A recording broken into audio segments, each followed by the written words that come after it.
Assalamualaikum warahmatullahi wabarakatuh. Jadi di sini saya akan menjawab pertanyaan-pertanyaan di tugas hari ketiga. Sebelumnya perkenalkan, nama saya Siti Rohani. Jadi mengenai job description motivator pada kegiatan insidentil. Yang pertama, apa yang harus dilakukan motivator apabila ada murid yang tidak mau masuk kelas? Nah, jika anak tidak mau masuk kelas, berikan anak 5S dan kegiatan yang mereka sukai. Lalu ajak anak untuk berdialog sampai mereka nyaman dengan kita sebagai motivator. Berikutnya, apa yang harus dilakukan motivator apabila ada murid yang menangis? Jika ada anak yang menangis, maka ajaklah anak untuk berdialog dengan ucapan yang lemah lembut dan bujuk anak dengan kata-kata yang menyenangkan. Berikutnya, apa yang harus dilakukan motivator apabila ada murid yang mengganggu murid lain? Nah, jika ada anak murid yang mengganggu murid lain, maka usahakan ajak anak yang mengganggu murid itu untuk melakukan kegiatan yang ia sukai seperti mewarnai. Nah, berikutnya, apa yang harus dilakukan motivator apabila ada murid yang melamun? Yaitu dengan cara memanggil namanya dengan perlahan dan mengingatkan bahwa melamun itu tidak baik, serta mengajak kembali untuk melakukan kegiatan belajar yang ia sukai.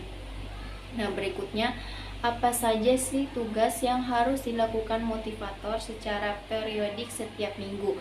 Yaitu mengevaluasi afeksi anak. Apakah anak bahagia dengan kegiatannya? Nah, jika belum, maka motivator bertanggung jawab untuk mengevaluasi diri apakah sudah menerapkan dan berparadigma Bimba. Berikutnya, apa saja tugas rutin yang harus selalu dilakukan oleh motivator setiap hari? Yaitu motivator wajib mengarahkan dan membimbing agar anak dapat berperan aktif dalam mengikuti pembelajaran dan memberikan reward kepada anak, lalu mengevaluasi lagi afeksi anak. Nah, untuk yang berikutnya, bagaimana cara agar motivator mengetahui karakter dan kesukaan anak? Yaitu dengan cara melakukan pendekatan atau individual system. Maka anak akan menunjukkan ekspresi mereka, apakah anak bahagia atau tidak dalam kegiatan belajarnya. Nah, mengenai target di kelas Bimba A, I, U, E, O.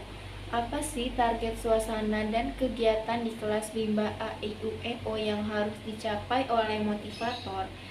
Nah, pastikan suasana di kelas selalu nyaman dan menyenangkan atau fun learning ya, biasa disebut dengan fun learning. Dan pastikan juga setiap murid melakukan kegiatan yang berhubungan dengan pengembangan minat baca dan belajar. Berikutnya, bagaimana cara motivator mencapai target atau tugas di kelas Bimba A, I, U, E, O?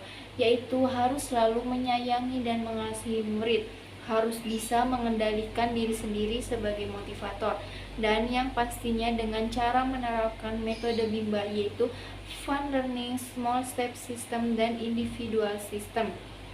Berikutnya, apa tanggung jawab utama motivator Bimba?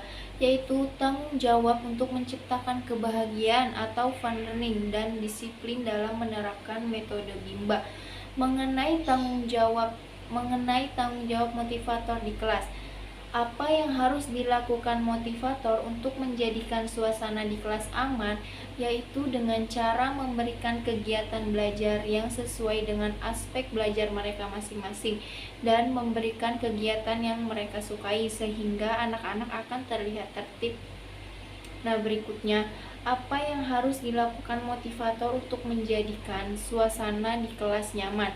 Yaitu dengan cara menerapkan pendekatan kepada anak atau biasa disebut individual system, yaitu dengan cara berdialog kepada anak agar anak-anak merasa nyaman.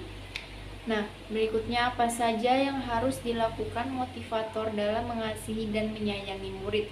Yaitu memahami terlebih dahulu karakter setiap anak, karena setiap anak itu mempunyai karakter yang berbeda-beda. Berikutnya, apa yang harus dilakukan motivator untuk menjadikan kegiatan bermain sambil belajar itu menyenangkan? Yaitu dengan cara menerapkan fun learning atau suasana yang menyenangkan agar anak-anak tidak mudah bosan. Nah, berikutnya, apa yang harus dilakukan motivator untuk memastikan anak melakukan kegiatan yang berhubungan dengan minat belajar?